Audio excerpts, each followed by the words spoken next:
واتنا مركا ميهي ما شاء الله ميراسي ugu taxan yihiin fiiri dabartid shan xabo qaybaha kale waa laga jaray samar si looga jaray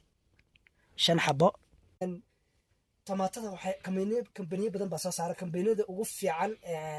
Kenya ahaan markaan ka hadlo waa kambaniga la dhahayo Amiran oo leedahay waxa iska leh Yahuud ba iska leh ama Israa'iiliin ba iska leh xagga adduunka dhanba mir ay ka ugu horeeyaan iyo kuwa waxa ku xiga labaad waa kuwa European iska leeyihiin markii laga soo gudbo intaan yaayadan waa yaaya marayso stage-kii koobaad oo yani xilligii la abuuray ilaa hadda waxay maraysaa 75 casho yani 75 casho dhulka wuu kulul yahay 9 bay qaarkood gaaraan maadaama dhulka uu kulul yahay qaybta koobaad waa tara miri hadda bislaadeen wali lama goyn meeqamir 1 2 3 4 5